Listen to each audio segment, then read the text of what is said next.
Siyempre, yung win ngayon, kahit pa paano naka-recover kami sa last loss namin. Pero ang importante naman makapaglaro kami ng maayos, na ma-improve every game para sa pagdating sa dulo ng mga games, maganda yung laro namin. Thank you kami, nanalo kami ngayon.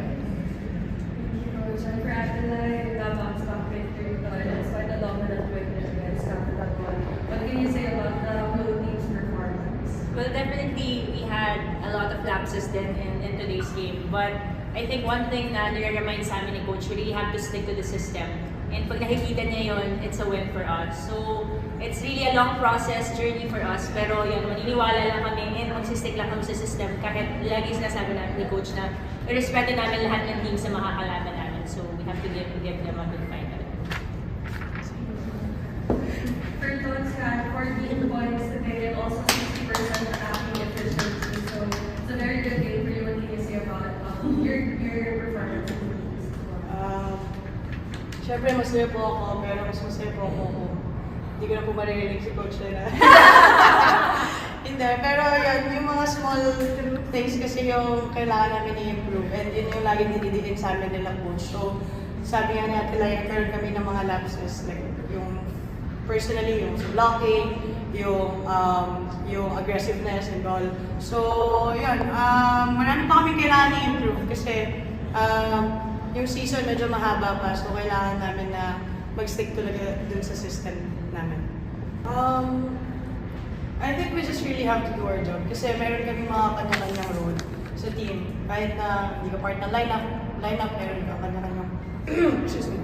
May mga kanya-kanyang role kami. And yun naman lagi nire-remind din sa amin nila Coach na gawin lang namin yung trabaho namin, kunin lang namin yung area namin.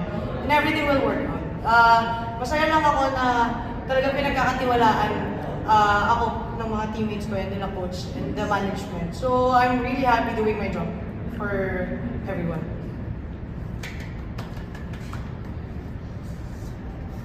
Siguro for both players nung na-experience yung first loss niyo, parang gano'ng katagal or kabilis niyo lang, siguro dinama lang or like tinigin yung pagkatago bago kayo nakapag-restart and regroup for this game? Luckily, I think it went parang in such a nice way that we had a break the day after. We had that time to recover and reflect on our own mistakes and pagkukulang sa team. And, you know, in volleyball kasi lagi sinasabi sa amin din ng mga coaches, kahit sinong coaches, pag nagkamali ka ng isa, kailangan mo mag-move forward kasi yun din yung magdadala sa'yo, mag-bring down.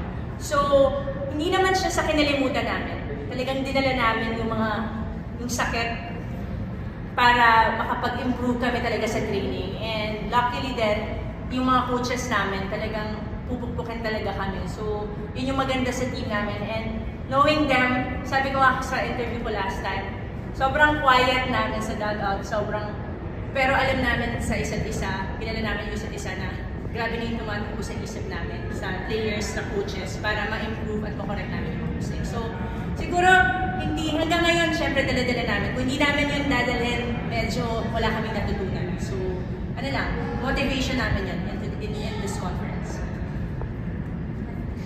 So, it's always nice to go up against your former coaches.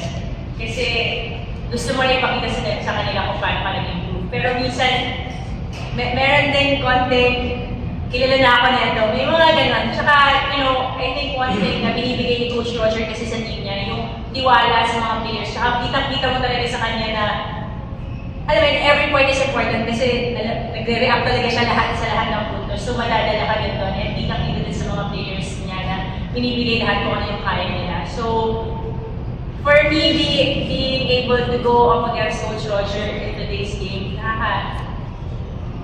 overwhelmed kasi alam ko na yung pinagdaanan niya kung paano siya nakalimulit dito. So, very, very excited ko ano ba yung mararating ng team niya, mararating ni Coach Roger. In this volleyball community na talagang siguro siya na siya sa pinakamasagala dito. Sinapunta pa lang ni Coach eh. Yeah, so yeah. Coach, magpalakas at magpagaling pa. Birthday niya ngayon eh. Happy birthday! Ikaw meron. Congressman Mikey.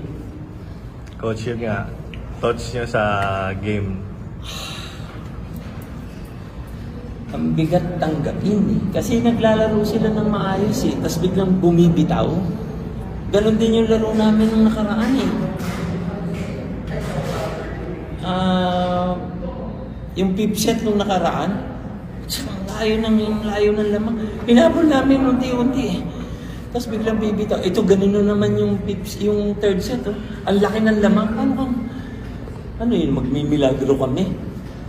Ang lamang ng 23-4. Pinabol mo hanggang 15. Kung ang score namin eh 23-11. Tapos 11 point, 23-22, ang ganda sana. So alam sa kanila, may experience naman sila. Nagre-rely lang naman ako dun sa pagiging experienced player din nila. Hindi ko alam bakit all of a sudden, biglang parang hindi sila marunong maglaro. Isipin mo yan, 8-0. Ano nakakita nun?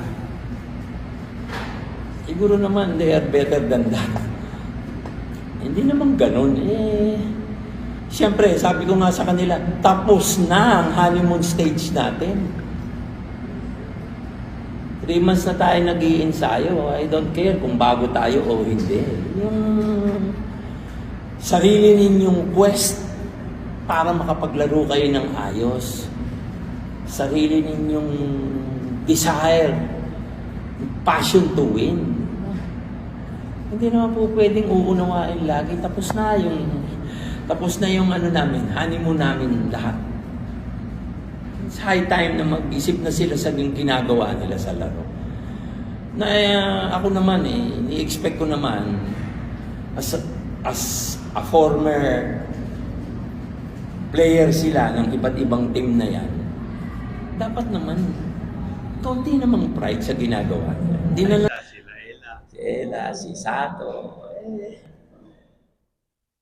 Natutuwa naman ako.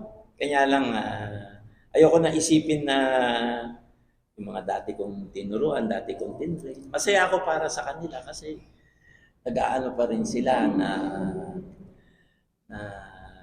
pupursige pa rin sila sa karir nila. Masaya pa rin, magkakaibigan eh. Pinabati naman nila bago nagsimula yung laro.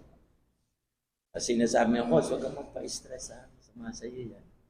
Okay, maglaro. Masaya naman ako. Ay lang naman. Move on na kami lahat. Anong pinag-usapan niyo after ng loss ninyo last night? Pinag-usapan lang namin yung medyo hindi namin pinag-usapan pala masyado yung game kasi syempre mabigat para sa amin yung pagkatalo. Pero mas napag-usapan namin siya during training kasi ginawa namin agad siya after or during training yung mga pagkakamali namin last game. And siguro kami individually may mga kanya-kanya kaming comment about sa nangyari and siguro yung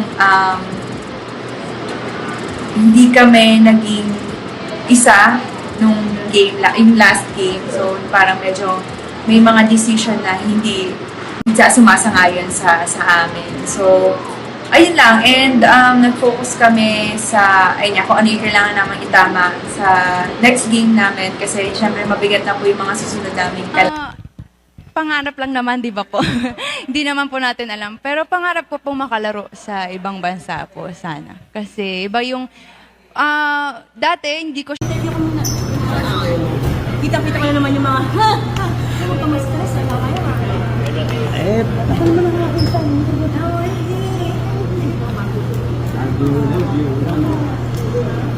bago lang isip, tatanda nilang player. Huwag ka na masyado.